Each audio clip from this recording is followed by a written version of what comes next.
The next chapter that we're going to discuss is root locus. Now the first question here is, what is meant by root locus? For any control system, there will be some parameters that are associated with it, right?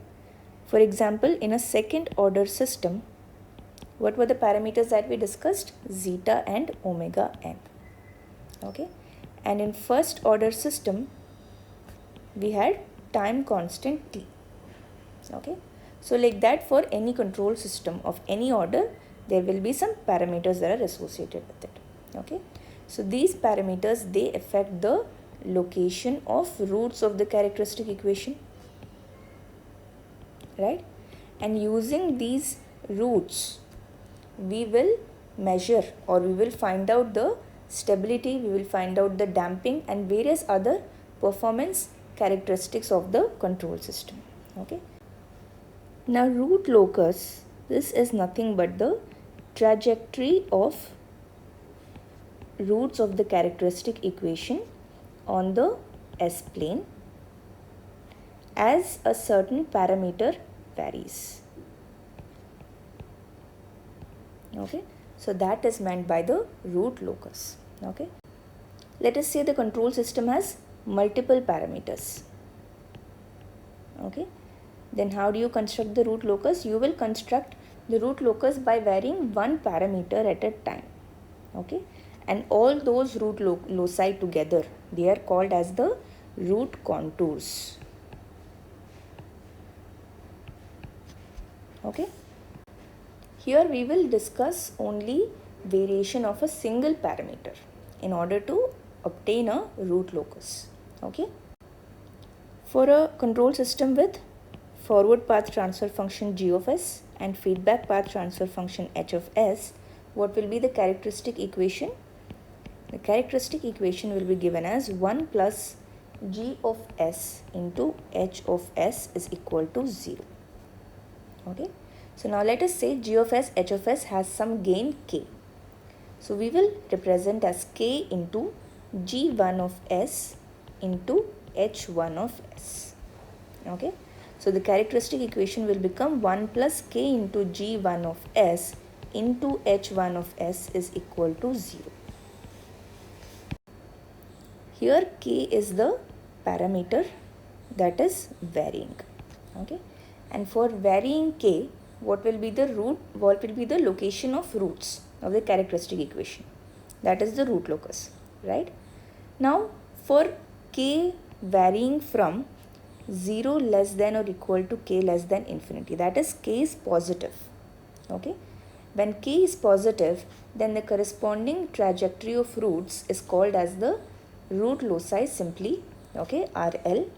But if k is negative, that is it is lying between minus infinity less than k less than or equal to 0, then this is called as the complementary root locus, or the CRL in short. Okay, it is sometimes also called as inverse root locus. Okay, so whether it is inverse or complementary, it means that k is of negative value. Okay, so we will first discuss the root locus for positive values of k only. First, we will be discussing the basic properties of the root locus. Okay, the first one is the condition on magnitude, and the second is the condition on angle.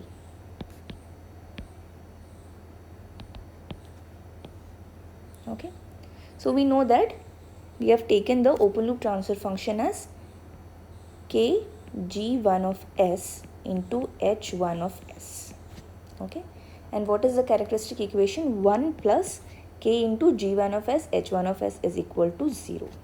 Okay, so from here you can see that g1 of s into h1 of s is equal to minus 1 by k.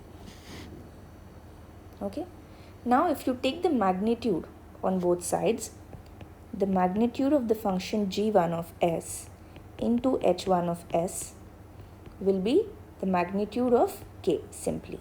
Okay, in the magnitude we won't be considering the sign.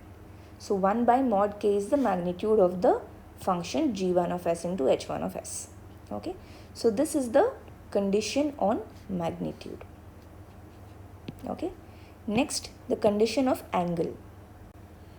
So from here we can get the condition of angle as angle of g1 of s into h1 of s is equal to angle of minus 1 by k. Okay, now k here is a real number, right? Now for positive values of k, what will be minus 1 by k? It will be negative,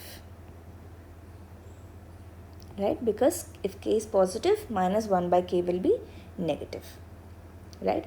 Now if there is a negative real number, what will be the phase of a negative real number? It will be pi. Okay, you can take odd multiples of pi. Okay, because it will be, the phase will be satisfied for pi, 3 pi, 5 pi. Okay, whatever odd multiple of pi you take, it will be the phase of a negative real number. Okay, and if you take negative values of k, okay, then what will happen? Minus 1 by k will be positive. Okay, and for a positive real number, what will be the phase? It will be even multiples of pi. So this will be 2 pi, 4 pi, even 0. Okay, 0, 2 pi, 4 pi, 6 pi and so on. Okay, so the angle of g1 of s into h1 of s will be equal to 2i plus 1 into pi, that is odd multiples of pi for positive values of k, and it will be equal to 2i into pi, that is even multiples of pi for negative values of k. Okay, so this is the root locus, this is for the root locus, and this is for the complementary root locus, the condition of angle. Okay, so this is the condition of magnitude and this is the condition of angle. So you can see that for the condition of magnitude, there is no differentiation for the root locus and the complementary root locus. Whereas for the condition on angle, it will be odd multiple for the root locus, odd multiple of pi for the root locus, and even multiple of pi for the complementary root locus.